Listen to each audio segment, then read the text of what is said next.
bonjour tout le monde, Sean Clément ici au Royal Québec et on achève la saison, on est le 15 septembre, puis on est supposé encore être dans l'été, mais c'est beaucoup plus automnal qu'on voudrait le voir. Alors, on se prépare pour notre saison hivernale. Ça commence la première semaine du mois de novembre, le 3 novembre. Puis, pendant les mardis, mercredis, jeudis, de 9 le matin à 13 heures, puis ensuite de 16 heures à 21 heures, on a nos programmes où est-ce que les gens rentrent pour 1 heure à chaque semaine. On garde la même heure avec le même groupe de 3 personnes. Puis on fait ça au courant de l'hiver jusqu'à la fin du mois d'avril. Au mois d'avril, tout le monde est content, tout le monde frappe bien la balle, puis tout le monde a hâte que la saison parte. Puis là, début mai, ça commence, puis on s'en va jouer au golf. Ça, c'est vraiment la meilleure façon d'améliorer votre golf. Et pour ceux et celles qui n'iront pas en Floride cet hiver, voici votre chance. Parce que quand vous jouez là-bas l'hiver, mais vous essayez de garder quand même un degré de joute qui est assez bon. Puis c'est difficile de prendre un petit break puis de travailler sur qu'est-ce qu'on veut au niveau de notre technique. Puis après ça, de repartir la machine. Alors, il y a un temps pour performer. Ça, c'est ici au Québec, c'est l'été. On revise mois d'octobre, on fait un petit compte-rendu de qu'est-ce que les choses font. Puis après ça, novembre jusqu'au mois d'avril, bien ça, c'est le temps de pratiquer et d'intégrer les nouvelles techniques parce que, premièrement, il faut corriger, ensuite de polir, ensuite d'intégrer dans notre routine. Puis après ça, on est bon pour y aller. Alors, ça prend un beau niveau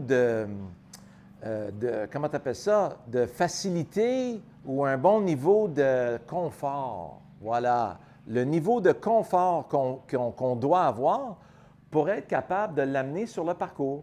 Et c'est pour ça que nos programmes d'hiver sont tellement bons.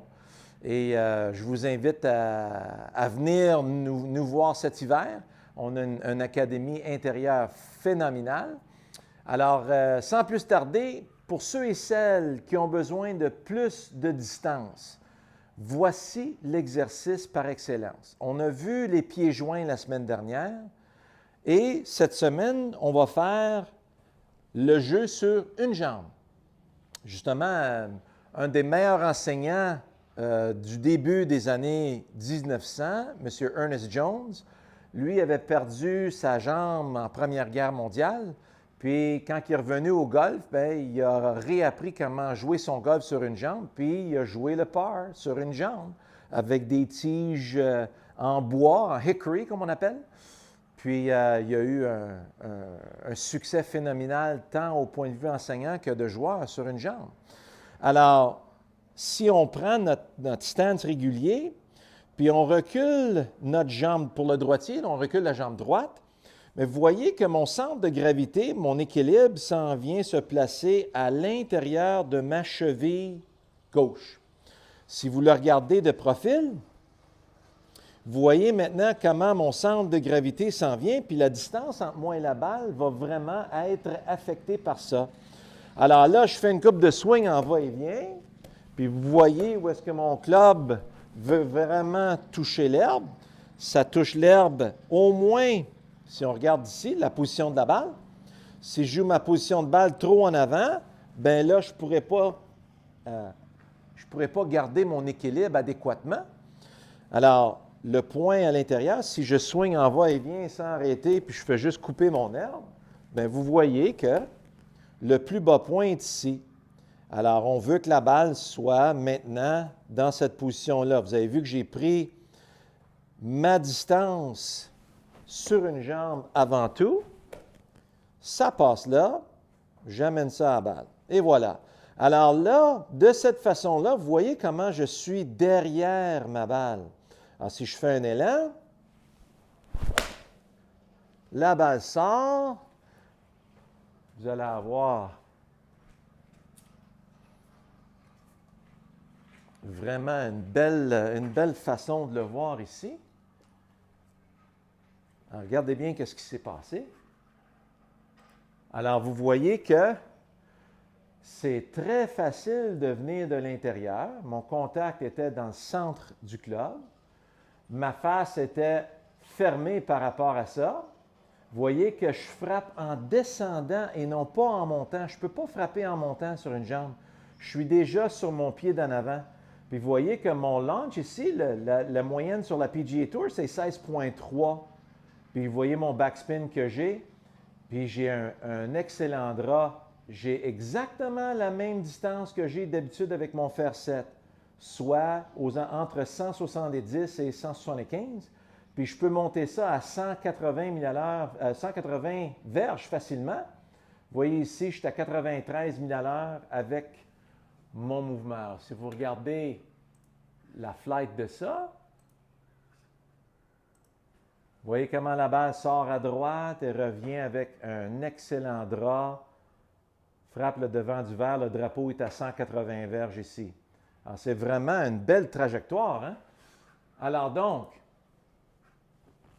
on ramène ça. J'ai mon mouvement en va-et-vient. Vous voyez comment mon pied droit, mon équilibre est à l'intérieur du bout du pied droit. Dans mon backswing, vous voyez que je ne m'en viens pas transférer du poids. Dans le mouvement descendant, là, je suis sur ma jambe d'en avant. Puis vous voyez comment tout revient aux alentours de ça.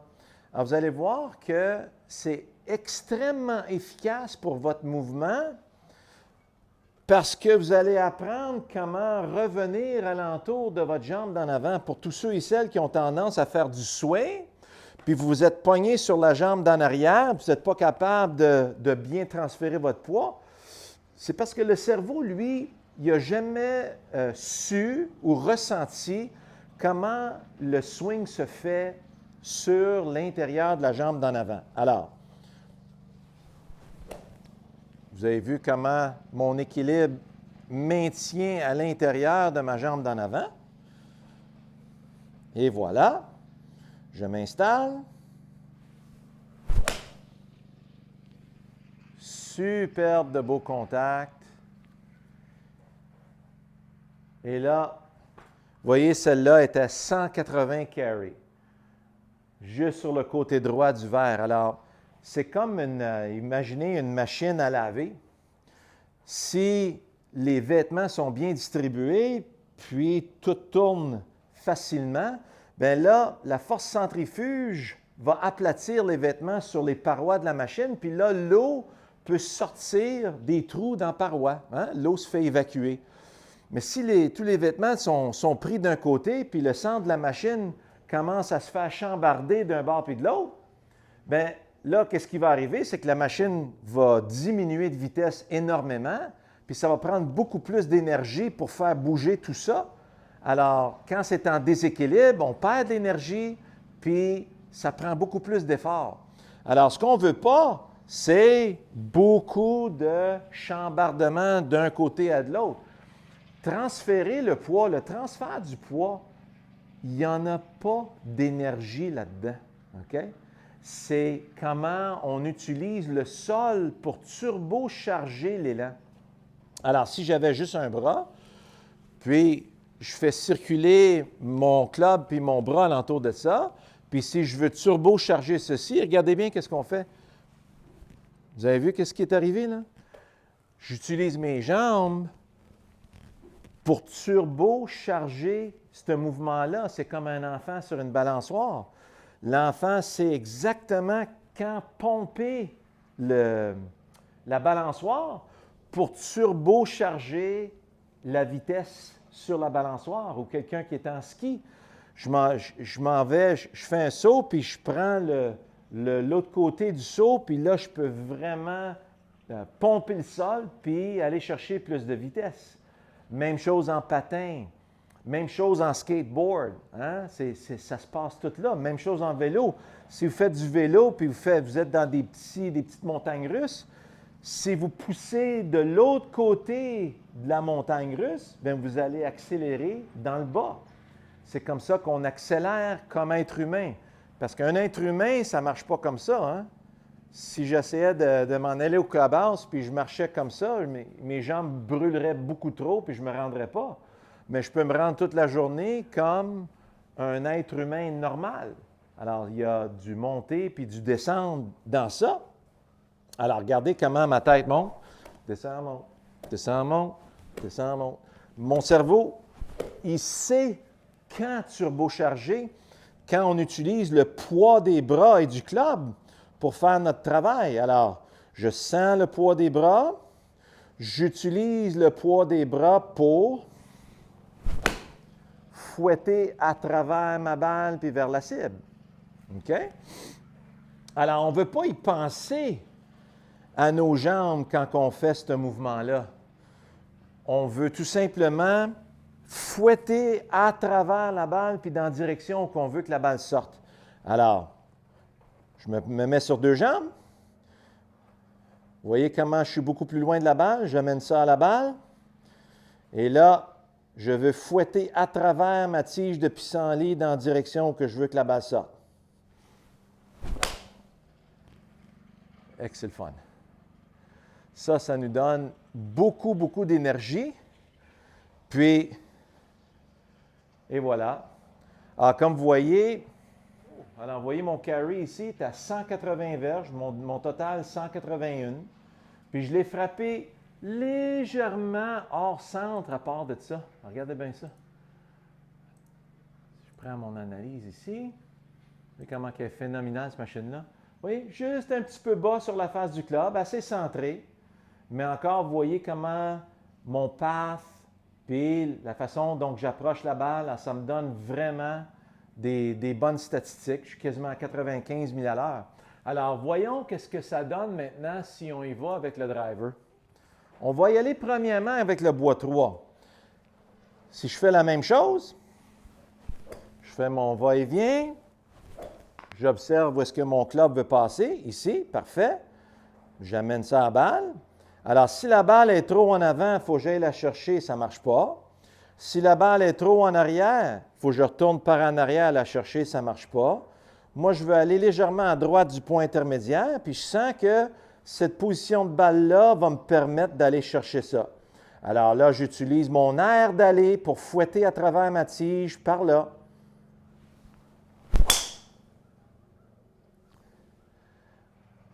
Ouh, c'est le fun, ça. Oups! Faut que je recule mon green. Ça, c'était 2,50 dans les airs. Alors, vous voyez comment je me place? Je vais être en déséquilibre. Je n'ai pas de place. Je me sens bien. Il faut que j'aille la chercher. Je n'ai plus besoin de la chercher. Parfait. Alors là, je vais utiliser un bel air d'aller pour fouetter à travers dans cette direction-là. Ouh! Ça, c'était pas pire, ça. Wow! Alors, ça, c'était 265 verges. Extrêmement bien frappé. Alors, on va le laisser avec un driver. Alors là, la balle est dans les airs. Il faut que j'aille la rejoindre dans les airs. Alors, je veux la prendre en montant. Oups, ça ne marche plus. Oui, ça marche bien. Alors, vous voyez que ma position est meilleure. Là, si je reste justement en montant de cette façon-là, mais je ne perdrai pas mon équilibre. Si je m'en vais chercher la balle, là, je m'en vais perdre mon équilibre. Alors d'ici, tout baigne dans l'huile. Un bel air d'aller qui pogne le bout du tee en montant dans la direction où je veux aller. Ouh! Ouais, OK. On check ça. Nous-en. 308 total.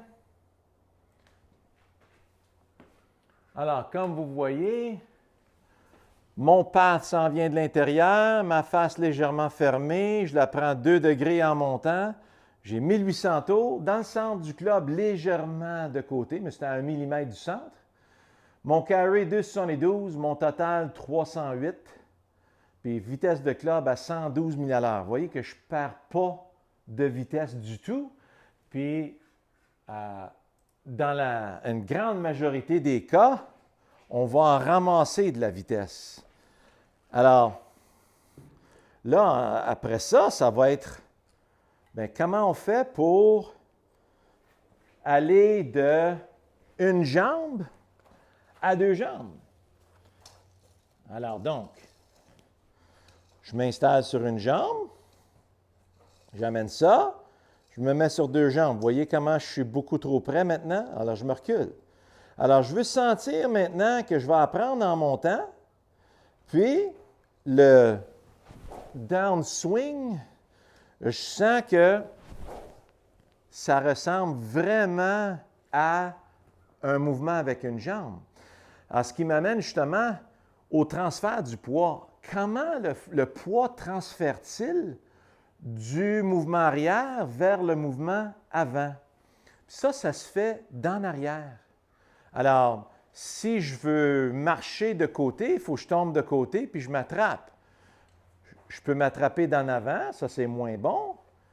Je peux m'attraper d'en arrière, ça c'est beaucoup, beaucoup mieux pour le golf. Alors, quand je fais un mouvement en va-et-vient, mettons, je coupe de l'herbe puis je marche vers vous, regardez bien où le poids transfère.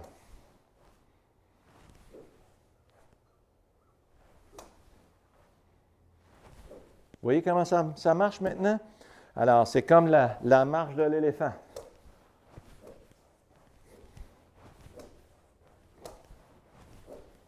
Vous voyez maintenant? C'est la façon bilatérale qu'un être humain utilise pour se déplacer. Alors donc, quand je le fais ici, bien, je veux me placer dans un endroit où est-ce que, quand mon poids transfère à gauche, je vais tout revenir naturellement de l'intérieur, puis je sens que je vais bien capter ma balle en montant, puis vers la droite. Alors là, de cette façon-là, c'est très facile de rester avec sa cible. Yes! Bon, alors donc, on avait dit tantôt 260 kicks. Et voilà, celle-là est 304 verges. Mon club est revenu un peu moins de l'intérieur, ça c'est normal. J'étais capable de la prendre un peu plus en montant parce que j'ai le support de ma jambe droite maintenant. J'ai frappé la balle exactement au même endroit, OK? Et j'ai le même drop, puis j'ai 111,8 milles à l'heure, 112 milles à l'heure. Alors, vous voyez comment ma vitesse est vraiment, vraiment semblable. Alors, c'est vraiment extraordinaire comme exercice, n'est-ce pas? Alors, je vous invite à bien pratiquer. Vous avez un excellent inventaire jusqu'à maintenant au niveau de votre pratique. Alors, les pieds joints, ça c'est extrêmement important. Maintenant, on ajoute sur une jambe pour vraiment aller chercher la sensation à l'intérieur du pied d'en avant. Si je bifurque vers l'avant comme ça, puis je m'en vais chercher la balle, là, je perds complètement l'équilibre. Alors ça va vous garder dans le game au niveau de la direction qu'on veut que la balle sorte, au niveau de la cible, puis au niveau de votre tâche. Alors, bonne pratique, bonne semaine, puis en espérant de vous voir au courant de l'hiver à notre académie intérieure.